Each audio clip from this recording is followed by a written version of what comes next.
आज हम आपको जो वीडियो शेयर करने जा रहे हैं उसमें ख़ास चीज़ ये एक बताना चाह रहे हैं कि जिस तरीके से अभी काफ़ी ठंड है और कई ऐसे स्टेट होंगे जहाँ पर काफ़ी ठंड होगी, लेकिन इतने ठंड में हम बीजों का अंकुरण कई बार नहीं हो पाता है।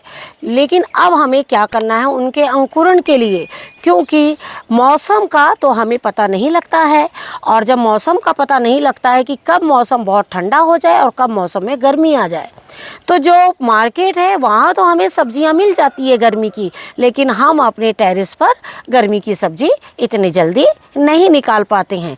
और हम सोचते हैं कि हमारे टेरेस में कैसे हो, क्योंकि हमने तो बीज लगाने में लेट कर दी है। तो हमें इन बीजों को कैसे लगाना है, इस चीज़ों को ध्यान में रखते हुए आज मैं आपको चलिए बताती हूँ कि किस तरह से आपको बीजों को लगाना है ठंड के दिनों के लिए। नमस्कार दोस्तों, स्वागत है आपका हमारे इस यूट्यूब चैनल में। दोस्तों, इस वक्त आप देख रहे हैं एक छोटा सा सीमेंट का कंटेनर है और इसमें हम कुछ पवाल भर रहे हैं। अब इस पवाल को हम क्यों भर रहे हैं वो हम आपको बाद में बताएंगे, लेकिन पहले हम आज आपको बता रहे हैं कि आज हम कुछ सीड्स लगाने जा रहे हैं। और ये सारे जो सीड्स हैं इन्हें अभी कुछ महीने की बाकी हैं, क्योंकि इस वक्त हमारे यहाँ काफ़ी ठंड है और ठंड में ये सारे जो सीड्स हैं वो नहीं निकलते हैं। और जब नहीं निकलते हैं तो हमें क्या करना है, उसके लिए हम आपको कुछ वीडियो शेयर करेंगे, वो ज़रूर आप देखिएगा। ये है हमारे वाइप्स। मैं इनको अपने सीड्स के लिए इस्तेमाल करती हूँ, क्योंकि इसमें कोई भी हार्मफुल केमिकल्स जो है वो नहीं होते हैं। अब हम क्या करेंगे, इस तरह से सारे वाइप्स में जो है वो सीड्स को ले लेंगे। ये है हमारे खरबूजे के बीज। खरबूजे के बीजों को भी हम इसी तरीके से करेंगे और इस तरह से इसे हम रैप कर देंगे। और रैप करने के बाद आपको हम बताते हैं कि आपको क्या करना है। इस तरीके से जुकीनी के बीज,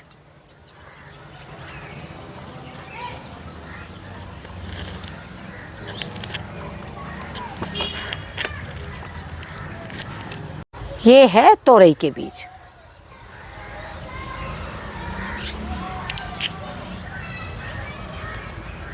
चीनी है, कद्दू है, तोरई है, खीरे हैं। ऐसे कई बीज हैं जिन्हें बहुत ज़्यादा ठंड में निकलने में परेशानी होती है। उसको हमने लगाने का एक बहुत ही आसान सा तरीका ढूंढा है, जिससे कि हमारे बीज जो हैं बहुत आसानी से निकले। बीज क्यों नहीं निकलते हैं ठंड में? कारण बहुत ज़्यादा कोहरा होने की वजह से कई पौधे ऐसे हैं जिनमें बीज बनने में, अंकुरण निकलने में बहुत मुश्किल होता है। जैसे हमने अपने कई वीडियोस में आप लोगों से बताया है कि आप कोशिश करिए कि दिसंबर में बीजों से मुक्त रहिए और उन्हें नवंबर के महीने में या तो फिर आप उन्हें लगा सकते हैं जनवरी के महीने में। लेकिन कई बार ऐसा होता है कि जनवरी के महीनों में कहीं बहुत ज़्यादा धूप निकलने लगती है और कई बार ऐसा होता है कहीं वापस ठंड जाकर वापस ठंड फिर से एक बार चली आती है। दिसंबर के महीने में अंकुरण बहुत मुश्किल से होता है, लेकिन जब हमें एक राइट टाइम पे सब्जियां चाहिए होती है तो हमें सब्जी नहीं मिलती, कारण हम बीज लगाने में लेट हो जाते हैं। और उसके बाद क्या होता है, इतनी तेज़ गर्मी आ जाती है, क्योंकि मौसम का देखिए किसी को पता नहीं होता है कि कब कितना मौसम ठंडा होगा और कब कितनी तेज़ गर्मी आ जाएगी।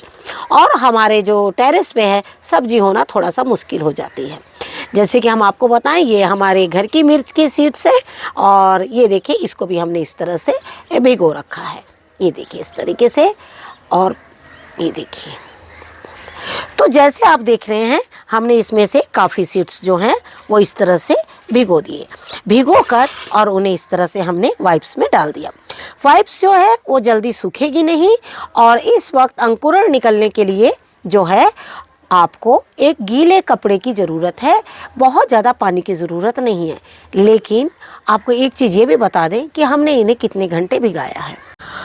हमने इन बीजों को 2 दिन पूरा भिगोया है। 2 दिन इसलिए भिगोया है जिससे कि ये अच्छी तरह से भीग जाएं और इनका अंकुरण जो है बिल्कुल फास्ट हो जाए।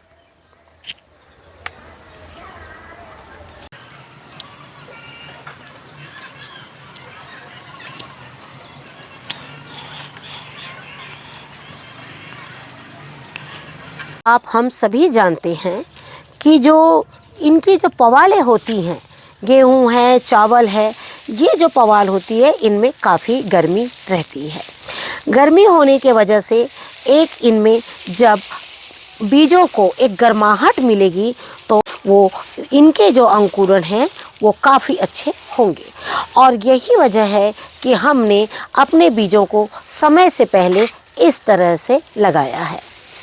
अब इसके ऊपर हम हल्का पानी छिट देंगे।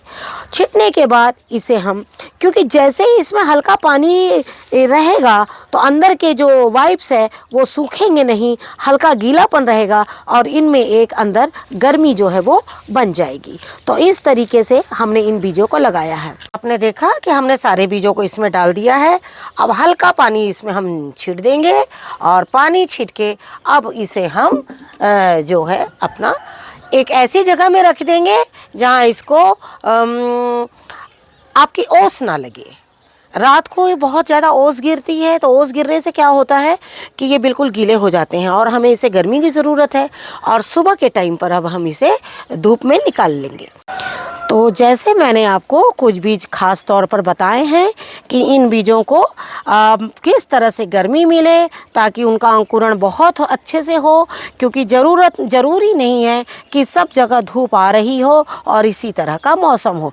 कई जगह बिल्कुल कोहरा छाया होगा, 4 दिन 5 दिन धूप नहीं निकल रही होगी। उस समय बीजों में हल्की गर्मी के लिए आप इस तरीके से बीजों को लगा सकते हैं और उनका अंकुरण जो है बहुत आसानी से कर सकते हैं। लेकिन इसके साथ में हम कुछ ऐसे बीज भी बताते हैं जिनको आपको किस तरह से लगाना है।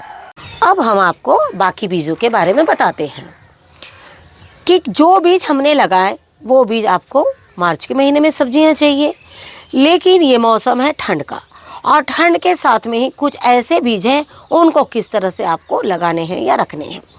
आपको एक चीज़ हम ये बताना चाहेंगे कि जिस तरह से हमने ये वाइप्स में अपने सारे बीजों को लपेट के रखा है, लेकिन ज़रूरी नहीं है कि आप भी उसे वाइप्स में ही लगाइए। आप एक साफ सूती कपड़ा ले लीजिए और सूती कपड़े में भी आप उन सारे बीजों को अच्छी तरह से लपेट के और इसी तरह से पवाल में रख सकते हैं। लेकिन कुछ बीज बहुत हटी होते हैं, जैसे ये करेले का बीज। करेले का बीज में इतने जल्दी अंकुरण नहीं आएगा, वो 3 दिन 4 दिन भी भीग जाएंगे तब भी उसमें इतने आसानी से अंकुरण नहीं आएंगे। तो आपको क्या करना है कि इनको आप लगा दीजिए 3-4 दिन, अच्छी तरह से 3 दिन भिगा दीजिए करेले के बीज को, कोई फ़र्क नहीं पड़ेगा क्योंकि वो बहुत हार्ड होता है। और भिगाने के बाद आप इसे डायरेक्ट मिट्टी में लगा दीजिए। मिट्टी में लगाने के बाद आप ये उम्मीद मत करिएगा ये 3 दिन 4 दिन में निकल ही जाएगा। ये जब अपना समय होगा ये अपने आप निकल जाएगा, क्योंकि हर जगह का, जैसे हमने आपको बताया, मौसम बिल्कुल अलग अलग होता है। तो उसी मौसम को ध्यान में रखते हुए आप अपने बीजों को लगाते चली जाइए। वैसे ही तोरई भी इतने आसानी से नहीं निकलेगी। बीन्स और मटर आप इन्हें डायरेक्ट बुवाई अभी कर दीजिए। अभी भी बुवाई करेंगे आप तो जनवरी, क्योंकि ये हाइब्रिड सीड्स है, देखिए ये हाइब्रिड सीड्स है तो ये क्या है ना, बहुत जल्दी निकलेंगे ये। तो इसमें क्या होता है, हाइब्रिड सीड्स जो होते हैं जब हम लेट हो जाते हैं किसी बीजों को लगाने, जैसे मटर लोगों ने काफ़ी पहले लगा दी, बीन्स भी लगा दी है, लेकिन अब अगर आप बीन्स मटर लगाना चाहते हैं हाइब्रिड सीड लीजिएगा। आपका जनवरी फरवरी में ही देखिएगा लास्ट में फलना शुरू हो जाएंगे और मार्च तक ये फलेंगे। जिस समय होली का मौसम होता है तब तक के ये फल सकते हैं। हालांकि हमने आपको पहले भी ये बात बताई है कि मटर हमारे घर में नहीं होती है, बिल्कुल हमारे जो घर में जो पेट्स हैं वो भी खा लेते हैं इन्हें, और जो भी है चूहा है, गिरगिट है, तो हम इतना बचा नहीं पाते, इसलिए मटर बहुत कम लगा पाते हैं। लौकी जो है आपकी, लौकी बिल्कुल आप लगाइए और लौकी को डायरेक्ट मिट्टी में लगा लीजिए, क्योंकि लौकी निकल जाएगी। लौकी 2-4-10 दिन रहेगी आपकी मिट्टी में, कुछ ठंड रहेगी तो वो नहीं निकलेगी, लेकिन मिट्टी में लगाएंगे तो वो बहुत आसानी से मिट्टी में आपकी लौकी जो है वो निकल जाएगी। लौकी आप अलग अलग तरीके के लगा लीजिए, कुछ देसी लगा लीजिए, कोई हाइब्रिड लगा लीजिए। अगले बीज है खीरे के। खीरा भी आप डायरेक्ट मिट्टी में लगा लीजिए और हमने लगा लिया है खीरे, और वो निकल चुके हैं, क्योंकि बीच में हमारे यहाँ काफ़ी गर्मी पड़ गई थी, उसी बीच हमने लगा लिया। तो इसी तरह जैसे गर्मी पड़ी मैंने खीरे लगा लिए। हालांकि ठंड में ही गर्मी पड़ गई, पहले ठंड पड़ी, अचानक उसके बाद मौसम गर्म हो गया, फिर उसके बाद में ठंडा हो गया। तो मौसम का क्या होता है ना, पता नहीं होता। देखिए, हम जो बीज लगाते हैं आपको तुरंत बता देते हैं, तुरंत इसलिए बताते हैं जिससे कि आप भी हमारे साथ बीजों को लगाते जाएं। डायरेक्ट मिट्टी में जब इन सब बीजों को आप लगाएंगे तो ये बीज आपके बहुत अच्छे से ग्रो कर जाएंगे।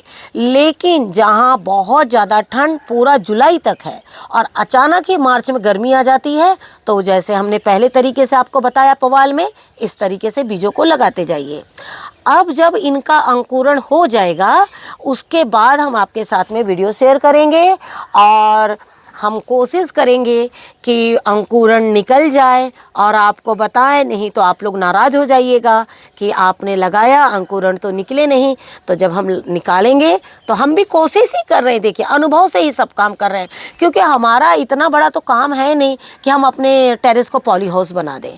तो हम छोटी छोटी चीज़ें करके और कोशिश करेंगे कि हमारे टेरेस में बहुत तेज़ गर्मी आने के पहले कुछ सब्जियां हमें मिल जाए। और बहुत तेज़ जब गर्मी होती है तो छत के ऊपर में पानी डालना भी मुश्किल होता है और कई जगह में पानी की भी कमी होती है। तो इन्हीं सब चीज़ों को देखते हुए आज मैंने जो बीजों को बताया है वैसे आप ज़रूर लगाइए, और अगला वीडियो आने तक के आप हमारे वीडियोज़ देखते रहिए कि हमने आपको कुछ बीज लगाना बताए हैं और किस तरह से बीजों को लगाना है ये भी बताया है।